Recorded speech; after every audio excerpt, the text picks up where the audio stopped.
Hey, it's me again. I'm Baruch and I'm here with Ryan. Hey guys.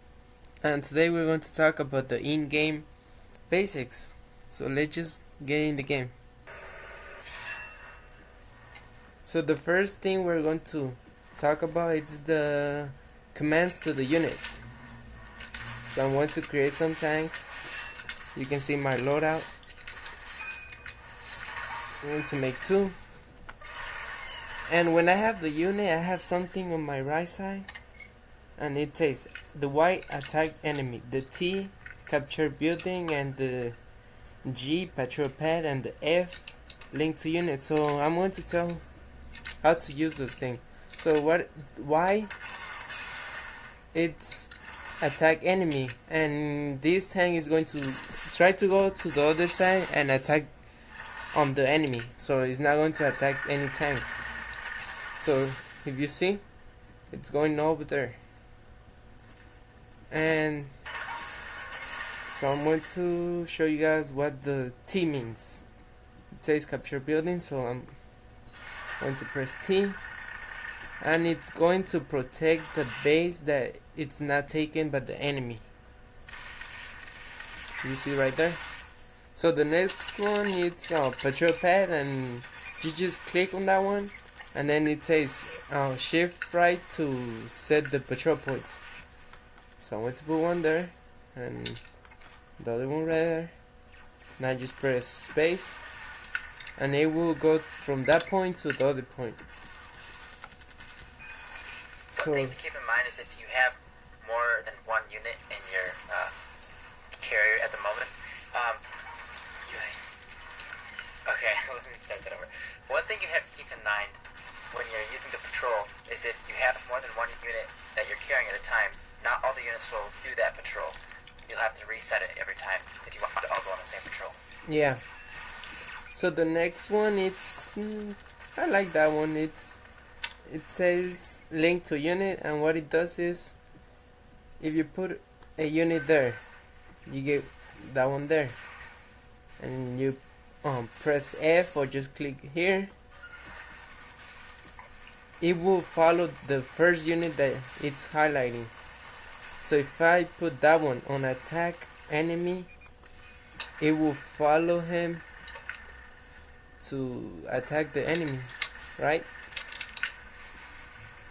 Yep. So I like that one.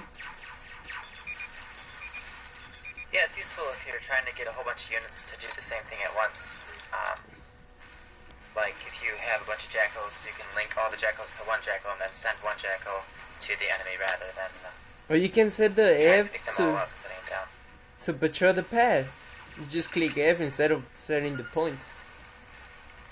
That's true. Very good point.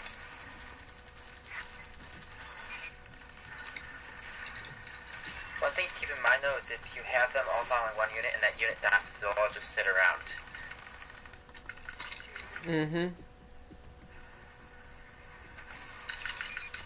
So let's move on to something that I want to tell you guys, and it's very important. So if you see my loadout and I choose something that I want to make,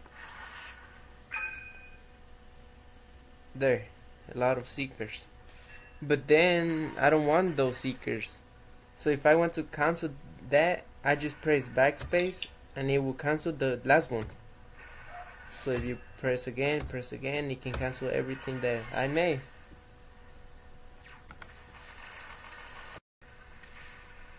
Also, if you have a unit that's attacking the enemy, and you pick it up and you set it back down, it automatically retains that last order you told it to do. So as you can see, this jackal keeps on trying to attack the enemy. So if you want to stand still, then press the hold position, or C to get the stand still. Yeah, hold position is C.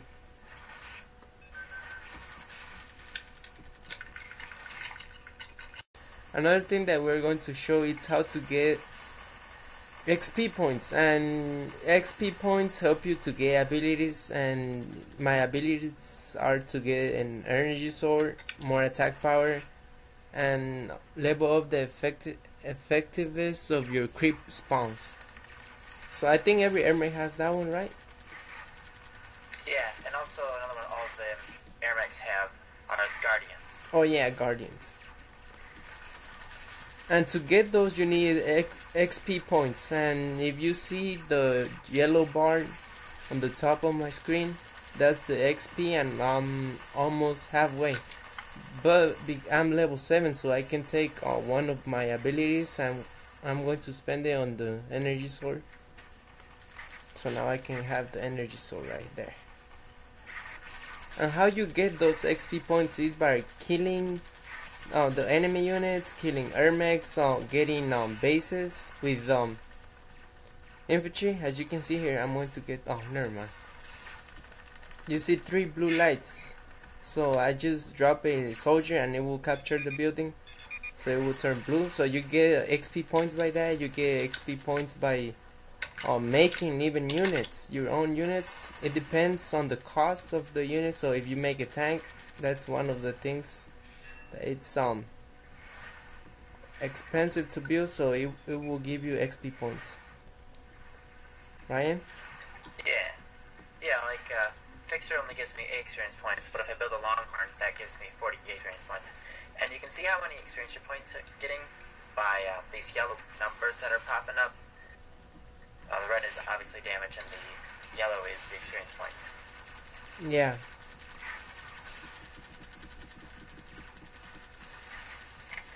One thing you want to watch out for is building a bunch of money makers.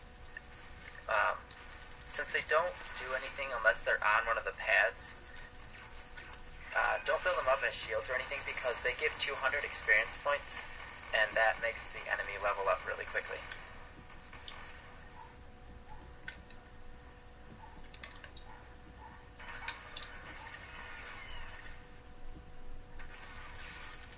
And also the money makers don't work on just in anywhere, they just work on the pads. And Ryan was telling me about something of the enemy base. Yeah, if you're in the enemy base and trying to do damage to the enemy base, the most damage you can, the enemy base takes the most damage at the front. If you put it on the sides and the back, it does about half the damage it could do. Yeah. Let's go! So I guess that's it, guys. So stay tuned. Subscribe for more tutorials. So this is the basic, and then we're going to start with strategies and tips and everything that we can do to help your game and to become better. Right, Ryan? Absolutely. So thanks for watching and subscribe.